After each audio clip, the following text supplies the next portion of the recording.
Hello दोस्तों, आज का हमारा चैप्टर है डेवलपमेंट। तो हमारे मन में पहला क्वेश्चन ये आना चाहिए, ये एक्चुअली डेवलपमेंट होता क्या है। तो आइए इसे एक एग्जांपल से समझ लेते हैं।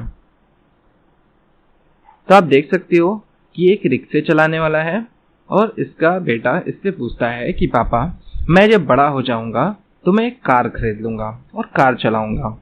तो इस रिक्शे वाले के लिए डेवलपमेंट क्या है?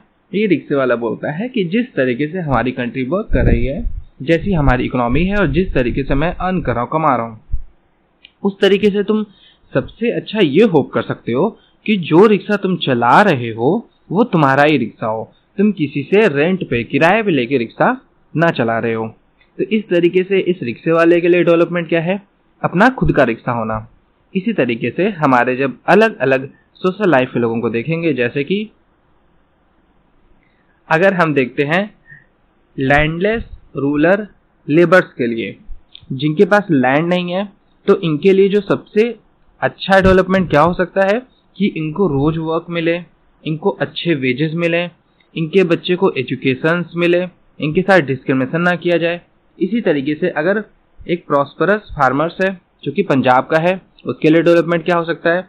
उसको हाई क्वालिटी सीड्स के लिए अच्छे अच्छे प्राइसेस मिले, उसको चीप लेबर मिल जाए। इसी तरीके से जो फार्मर सिर्फ रेन पे डिपेंडेंट हैं अपनी खेती करने के लिए, उनके लिए डेवलपमेंट क्या हो सकता है? उनके लिए डेवलपमेंट हो सकता है उनके विलेज में भी इरिगेशन प्रोवाइड किया जाए, ट्यूबवेल प्रोवाइड किया जाए। इसी तरीके से एक जो रूरल वुमन है जिसके पास सिर्फ एक लैंड है, उसके लिए डेवलपमेंट क्या हो सकता है? गवर्नमेंट उनको सब्सिडाइज्ड रेट पर सीड्स प्रोवाइड करे, फर्टिलाइजर प्रोवाइड करे।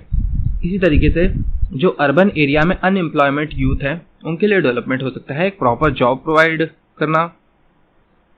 अगर कोई बॉय है जो कि रिच अर्बन फैमिली से है, उसके लिए डेवलपमेंट क्या हो सकता है? एक अच्छी कार हो सकती है, एक अच्छा मोबाइल हो सकता है, या एक बहुत हाई क्लास जॉब हो सकती है, या एक बड़ा बिजनेस हो सकता है। अगर कोई गर्ल है जो बहुत रिच फैमिली से है, उसके लिए डेवलपमेंट क्या हो सकता है? उसके लिए डेवलपमेंट हो सकता है कि उसे वे सारे राइट्स मिले जो उसके ब्रदर को भी मिलते हैं। इसी तरीके से हमने देखा कि सोशल लाइफ में जो अलग अलग पर्सन्स होते हैं, सभी के लिए डेवलपमेंट का मीनिंग अलग अलग होता है। आइए कुछ और एग्जांपल देखते हैं। सपोज करो एक पर्सन है जो कि कार चला रहा है, तो इसके लिए डेवलपमेंट क्या हो सकता है? इसके लिए डेवलपमेंट हो सकता है एक अच्छी हाई क्लास रोड होना, जिसपे वो इजीली अपनी कार को चला सके। बट वहीं अगर एक पर्सन है जिसके पास रहने के लिए घर भी नहीं है, तो क्या सिर्फ उसको एक प्रॉपर अच्छी से रोड मिलने से क्या उसका डेवलपमेंट होगा? नहीं हो पाएगा। उसके लिए डेवलपमेंट का मीनिंग हो सकता है एक छोटा सा अच्छा सा घर मिलना। इस तरीके से हम लोग देखते हैं कि डिफरेंट पर्सन्स के लिए जो डेवलपमेंट के गोल्स होते हैं वो डिफरेंट डिफरेंट होते हैं, और जरूरी नहीं है कि एक पर्सन के लिए जो डेवलपमेंट हो वो सेकंड पर्सन के लिए भी डेवलपमेंट हो। ये भी हो सकता है कि जो डेवलपमेंट एक पर्सन के लिए हो वो सेकंड पर्सन के लिए डिस्ट्रक्टिव भी हो सकता है।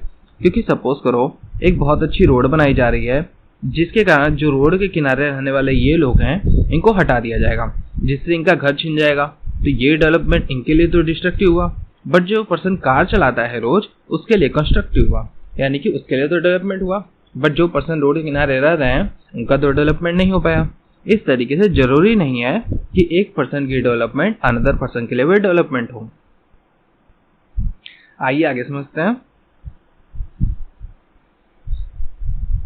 नेक्स्ट हम ये समझते हैं कि सिर्फ इनकम ही इंपॉर्टेंट होती है या कि कुछ अदर फैक्टर्स भी होते हैं। तो आप जब भी जॉब पे जाओगे तो आप इनकम के साथ साथ और क्या देखते हो कि आपको इक्वली ट्रीट किया जाए, आपको फ्रीडम दिया जाए, आपको जॉब की सिक्योरिटी दिया जाए, जॉब पे जो भी पर्सन है आपकी रिस्पेक्ट करे। सपोज करो एक बहुत ही हाई क्लास जॉब आपको ऑफर की जाती है, जिसमें आपको 24/7 वर्क करना है, साथ ही साथ आपको अपने फैमिली से बहुत दूर रहना है, और उस जॉब में आपको ना ही सिक्योरिटी प्रोवाइड की जा रही है और ना ही आपकी रिस्पेक्ट की जाती है। तो ऑब्वियसली क्या आप उस जॉब को करोगे? नहीं करोगे। इससे अच्छा होगा आप ऐसी जॉब को करो जिसमें आप अपने फैमिली और फ्रेंड्स के साथ रहो, आपकी जॉब की सिक्योरिटी मिले, आपको फैमिलियर इन्वायरमेंट मिले, साथ ही साथ आपको वहाँ पर रिस्पेक्ट किया जाए। इस तरीके से हम देख सकते हैं कि इनकम के साथ साथ हम कुछ अदर गोल्स भी अचीव करना चाहते हैं। यहाँ पे आप फोटो देख रहे होंगे, ये एक डेमोन्स्ट्रेशन की फोटो है जो डेमोन्स्ट्रेशन किया जा रहा है to raise the height of Sardar Sarovar dam on Narmada river. So Sardar Sarovar dam की हाइट को इंक्रीज किया जा रहा था बाय द गवर्नमेंट, ताकि ज़्यादा से ज़्यादा रिजर्वायर में पानी इकट्ठा किया जा सके, जिससे ज़्यादा से ज़्यादा किसानों को इरिगेशन के लिए पानी प्रोवाइड किया जा सके। बट इससे प्रॉब्लम ये होगी कि सरदार सरोवर डैम के आसपास जो गांव हैं वो क्या हो जाएंगे, सबमर्ज हो जाएंगे, पानी के अंदर डूब जाएंगे। इस तरीके से हम देख सकते हैं कि एक पर्सन के लिए जो डेवलपमेंट किया जा रहा है जरूरी नहीं है कि वो अदर पर्सन के लिए डेवलपमेंट हो।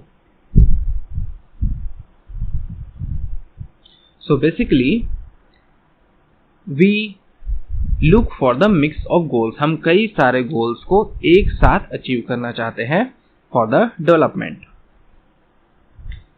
आगे हम समझते हैं what is the national development. तो जैसे हमने देखा कि किसी एक पर्सन के लिए जो डेवलपमेंट था, सेकंड पर्सन के लिए वो डेवलपमेंट नहीं हो सकता है, जरूरी नहीं है।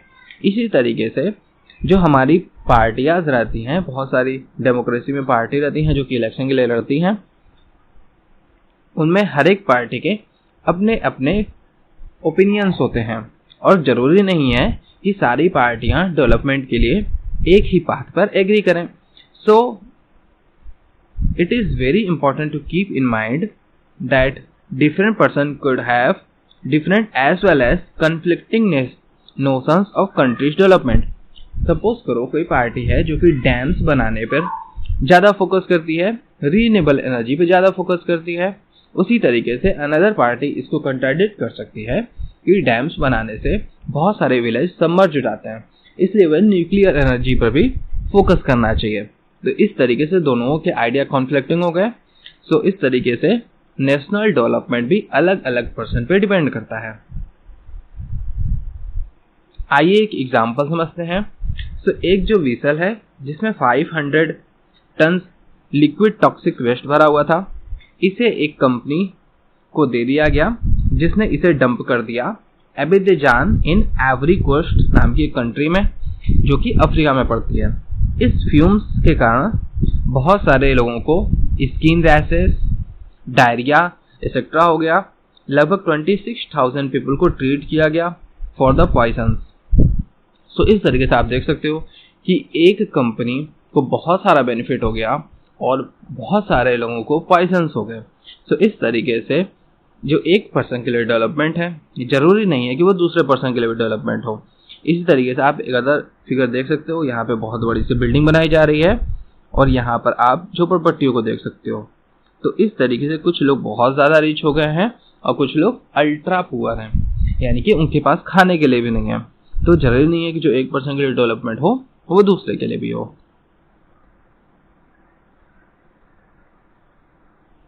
तो इस तरीके से हमने देखा कि जो डेवलपमेंट के गोल्स होते हैं वो डिफरेंट पर्सन पे डिपेंड करते हैं। साथ ही साथ नेशन किस तरीके से डेवलप करेगा इसके बारे में भी कॉन्फ्लिक्टिंग आइडियाज होते हैं। तो हम किसी भी दो स्टेट्स को या दो कंट्रीज को कैसे कंपेयर करेंगे कि कौन सा कंट्री ज़्यादा डेवलप्ड है, तो इसके लिए हम अलग अलग आइडियाज ले सकते हैं।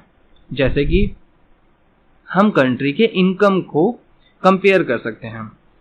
So usually we take one or more characteristic of person और compare them based on this characteristics. तो अगर हमें दो लोगों को कंपेयर करना है तो हम उनके हाइट, उनके वेट, उनके हेल्थ, उनकी इनकम, उनके एजुकेशन के बेसिस पे कंपेयर कर सकते हैं। इसी तरीके से एक आइडिया ये दिया गया कि हम कंट्रीज को उनके इनकम के बेसिस पे कंपेयर कर सकते हैं। So but the problem with this idea is that कि कुछ कंट्रीज पॉपुलेशन में बहुत ज़्यादा बड़ी हैं, वहीं कुछ कंट्रीज पॉपुलेशन में बहुत ज़्यादा छोटी हैं। तो जो बड़ी कंट्रीज होंगी ऑब्वियसली उनकी टोटल इनकम ज़्यादा होगी, और जो छोटी कंट्रीज होंगी on the basis of population उनकी इनकम भी कम होगी। तो इस तरीके से जो कंट्री की टोटल इनकम होती है वो हमें उस कंट्री के बारे में प्रॉपरली नहीं बता पाएगी। इसीलिए एक कॉन्सेप्ट आया which is called average income. So what is the average income? Average income simply means when we divide the total income of the country by the population. अगर हम टोटल इनकम को उस कंट्री की population से divide कर दें तो उसे हम एवरेज इनकम कहते हैं, और एवरेज इनकम को ही पर कैपिटा इनकम कहा जाता है। सो इस तरीके से अब हम कंट्रीज को कंपेयर कर सकते हैं अगर उनकी पॉपुलेशन ज्यादा या फिर कम हो फिर भी। नाउ हमने डिवाइड कर रखा है पर कैपिटा इनकम के बेसिस पे कंट्रीज को 2 पार्ट में। फर्स्ट है rich countries. So rich country वे कंट्री होती हैं जिनकी पर कैपिटा इनकम 49,300 पर एनम या उससे ज्यादा होती है। वहीं ऐसी कंट्रीज जिनकी पर कैपिटा इनकम 2,500 या उससे कम होती है उनको लो इनकम कंट्रीज कहते हैं। इंडिया की इनकम है 6,700 के आसपास, जो कि मिडिल लो इनकम कंट्रीज में आता है।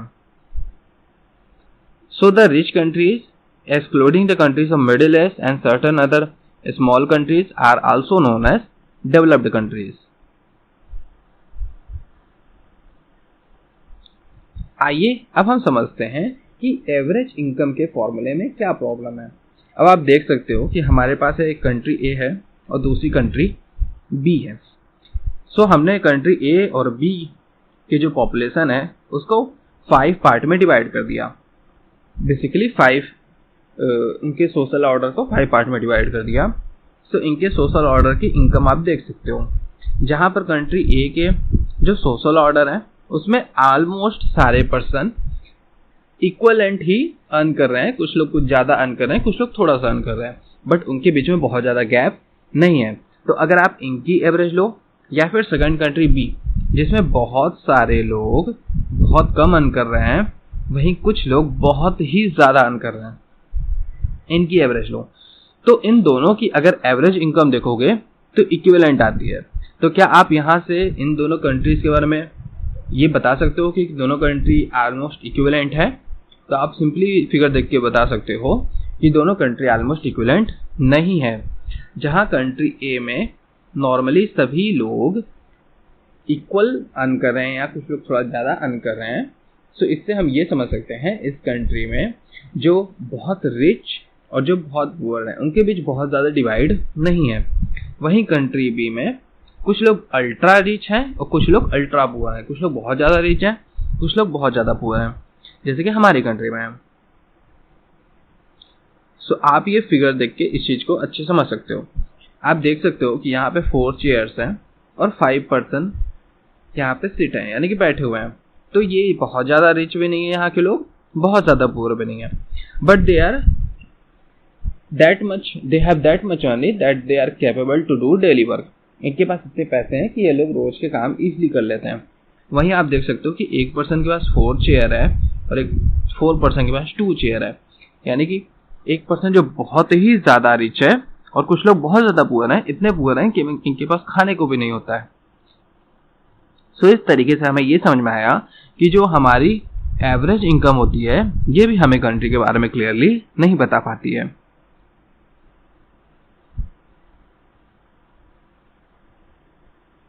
सो नेक्स्ट हम समझते हैं कि एवरेज इनकम के अलावा और कौन से कैरेक्टरिस्टिक्स हो सकते हैं जिनका यूज हम कर सकते हैं कंट्रीज को कंपेयर करने के लिए। सो यहाँ पे आप एक डाटा देख रहे हो, तो इस डाटा को समझने से पहले हम कुछ टर्म्स को समझते हैं। हमारा जो फर्स्ट टर्म है वो है इन्फेंट मोर्टेलिटी रेट। तो बेसिकली ये इन्फेंट मोर्टेलिटी रेट यानी कि IMR होता क्या है? सो ऐसे बच्चे जो कि 1 ईयर की एज अटेन नहीं कर पाते हैं आउट ऑफ 1000 बच्चे, इसे बोलते हैं इन्फेंट मोर्टेलिटी रेट। बेसिकली ऐसे बच्चे जो कि 1 ईयर की एज से जिनकी डेथ पहले ही हो जा रही है आउट ऑफ टोटल 1000 बच्चों में से, इसे हम इन्फेंट मोर्टेलिटी रेट बोलते हैं। नेक्स्ट है हमारा literacy rate. So what is literacy rate? So ऐसे पर्सन्स जिनकी एज 7 या इससे एबव है और वो लिटरेट है, that is literacy rate. Next is net attendance ratio. So ऐसे बच्चे जो कि 14 और 15 ईयर्स की एज में है और आउट ऑफ टोटल 100 बच्चों में से वो स्कूलिंग को अटेंड करते हैं, इसे नेट अटेंडेंस रेशियो बोलते हैं। बेसिकली 14-15 ईयर्स के बच्चे जो कि स्कूल अटेंड कर रहे हैं आउट ऑफ टोटल 100 बच्चे। सो यहाँ पर आप फिगर में देख सकते हो, हमें हरियाणा, केरला और बिहार के बारे में बताया गया है। सो इन्फेंट मोर्टेलिटी रेट जो हरियाणा और बिहार में है आप देख सकते हो बहुत हाई है, 30 और 32। वहीं केरला में आप इन्फेंट मोर्टेलिटी रेट देख सकते हो सिर्फ 7 है। अगर हम लिटरेसी रेट की बात करें, सो लिटरेसी रेट हरियाणा और बिहार में और फिर सबसे ज़्यादा है केरला में। वहीं अगर आप नेट अटेंडेंस रेशियो की बात करो, सो ये भी केरला में बहुत ज़्यादा है, 83। वहीं बिहार में बहुत कम है, 43। और हरियाणा कहीं मिड में आता है। तो इस तरीके से हम ये कह सकते हैं कि बिहार बहुत ही पिछड़ा हुआ है, इनफैक्ट मोर्टेलिटी रेट में भी, लिटरेसी रेट में भी और नेट अटेंडेंस रेशियो में भी। वहीं हरियाणा केरला और बिहार के बीच में आता है।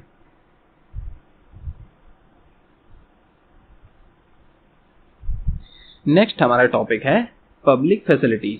तो सपोज करो कि आपके पास बहुत अच्छा पैसा है, बहुत ज़्यादा पैसा है और आपने एक बहुत अच्छी सी गाड़ी बाई करी है, पर आपके गांव में अच्छी रोड ही नहीं है, बहुत गड्ढे वाली रोड है।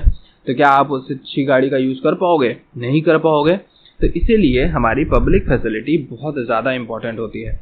आपके पास बहुत ज़्यादा पैसा है बट आपके शहर में कोई अच्छा हॉस्पिटल ही नहीं है, तो आप उस बहुत अच्छे पैसे से बहुत अच्छे से इलाज नहीं करा पाओगे। तो obviously money in your pocket can not buy all the goods and services that you may need to live well. तो मनी जो है आपको सभी कुछ बाई करके नहीं दे सकता। गवर्नमेंट फैसिलिटीज़ बहुत ज़्यादा इंपॉर्टेंट होती हैं, जैसे कि स्कूलिंग की facilities, roads, transport, hospitals etcetera.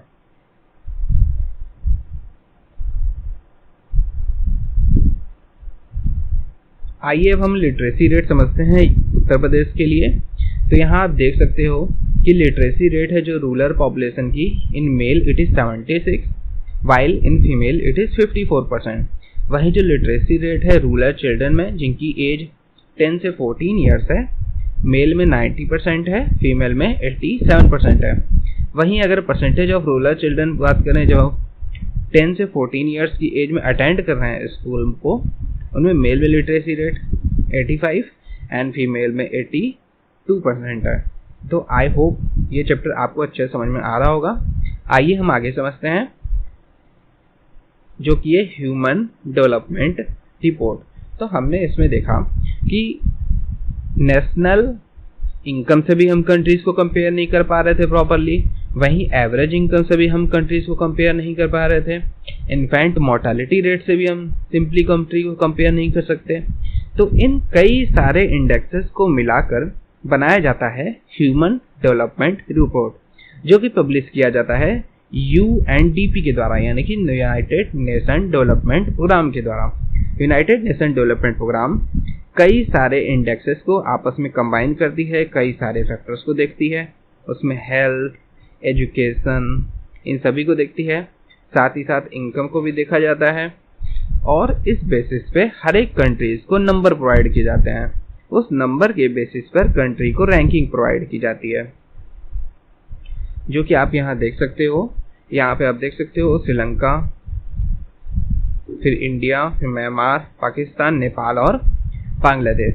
तो इस तरीके से लाइफ एक्सपेक्टेंसी एट बर्थ, यानी कि कोई भी पर्सन की जो एवरेज लाइफ है किसी कंट्री में क्या होगी, मीन ईयर ऑफ स्कूलिंग की 25 ईयर तक एज के लोगों ने कितने साल तक एवरेज स्कूलिंग की है। इसके बाद है HDI rank, human development index rank in the world, ये प्रोवाइड की जाती है। नेक्स्ट हम समझते हैं BMI।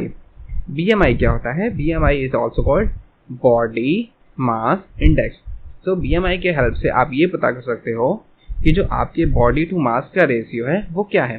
बेसिकली आप क्या फैट हो या फिर आप बहुत ज़्यादा थिन हो, क्या आप मेल न्यूट्रिशन्ड हो, ये आप फाइंड कर सकते हो। BMI फाइंड करने के लिए हम करते हैं, सबसे पहले अपने हाइट को सेंटीमीटर में राइट डाउन कर लेते हैं और उसे सपोज कर लेते हैं x। वहीं अपने वेट को न्यूमरेटर में रख देते हैं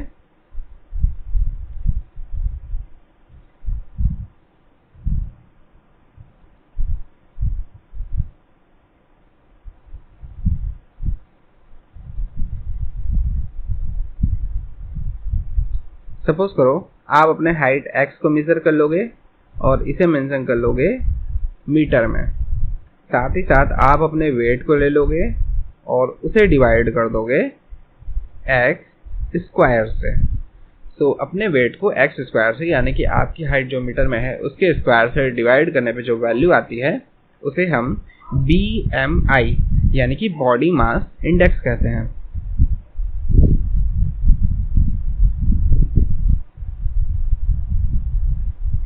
next topic is sustainability of development, यानी कि जो डेवलपमेंट हम कर रहे हैं क्या वो सस्टेनेबल है या नहीं है। बेसिकली हम इसको एक ऐसे एग्जांपल समझ सकते हैं जैसे कि हमारे बहुत सारे घरों में आपने देखा होगा कि बोरवेल लगे रहते हैं। विलेजेस में जो हमारे फार्मर्स हैं, किसान हैं, वो भी ट्यूबवेल का यूज़ करते हैं, बेसिकली ग्राउंड वाटर का यूज़ करते हैं फॉर इरिगेशन पर्पस। तो इस तरीके से हमारे साइंटिस्ट ने ये देखा कि ऐसे लगभग 300 डिस्ट्रिक्ट्स हैं जिनमें वाटर लेवल 4 मीटर या उससे ज़्यादा डिक्लाइन कर गया है लास्ट 20 ईयर में, क्योंकि हमारा जो वाटर लेवल है वो कंटिन्यूसली डिक्रीज कर रहा है। ऐसा क्यों हो रहा है?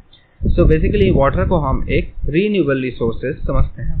रीन्यूएबल रिसोर्सेज वे रिसोर्सेज होते हैं जो कि नेचुरली खुद से रिप्लेस हो जाते हैं। दैट सिंपली मीन्स कि अगर आप उनको यूज़ करते हो तो वो खुद से जनरेट हो जाएंगे दोबारा। बट ग्राउंड वाटर में वाटर लेवल कैसे इंक्रीज या डिक्रीज करता है? तो बेसिकली होता यह है कि बारिश के मौसम में जो पानी है जो हमारे बहुत सारे लेयर्स से, मिट्टी के लेयर, सॉइल के लेयर से जाता हुआ ग्राउंड में चला जाता है, जिससे ग्राउंड वाटर बन जाता है और उसी वाटर को हम वापस से बाहर निकाल लेते हैं। तो ये प्रोसेस कंटिन्यूसली चलता रहता है। बट बहुत ज़्यादा इंडस्ट्रियलाइजेशन के कारण और बहुत सारा लैंड को हमने कन्वर्ट कर दिया है पेवमेंट में, रोड्स में, कंक्रीट में, जिसके कारण जितना वाटर हम बाहर निकाल रहे हैं उससे बहुत कम वाटर सीप करके सॉइल से सीप करता हुआ ग्राउंड वाटर में जा रहा है, जिससे कि ग्राउंड वाटर हर साल धीरे धीरे डाउन होता जा रहा है। तो इससे क्या होगा, एक टाइम ऐसा होगा कि ग्राउंड वाटर बहुत ज़्यादा नीचे चला जाएगा, हमें ग्राउंड वाटर नहीं मिल पाएगा, जिससे जो हमने डेवलपमेंट किया है वो सस्टेनेबल नहीं है, बहुत लंबे समय तक वो नहीं चलेगा। नेक्स्ट हम समझते हैं ऑयल के बारे में। सो जिस तरीके से हम ऑयल यूज़ कर रहे हैं उस तरीके से जो मिडिल ईस्ट में ऑयल है वो 70 ईयर्स में, वहीं जो यूएसए में ऑयल है वो 10.5 ईयर्स में, और जो वर्ल्ड में टोटल ऑयल है वो 50 ईयर्स में फिनिश हो जाएगा। और ये जो रिजर्व्स मेंशन किए गए हैं ये डिफरेंट कंट्रीज के मेंशन किए गए हैं। इस तरीके से क्रूड ऑयल मैक्सिमम 50 ईयर्स तक ही चलेगा, इसके बाद ख़त्म हो जाएगा। इसलिए हमें अपने डेवलपमेंट में कम से कम क्रूड ऑयल यानी कि फॉसिल फ्यूल का कम से कम यूज़ करना चाहिए या प्रॉपर यूज़ करना चाहिए। सो इस तरीके से हमने इस डेवलपमेंट चैप्टर को पढ़ा। आई होप ये डेवलपमेंट चैप्टर आपको प्रॉपर समझ में आया हो। अगर आपको कोई भी टॉपिक नहीं समझ में आता है तो आप मुझे नीचे कमेंट करके बताएं। Thanks for watching.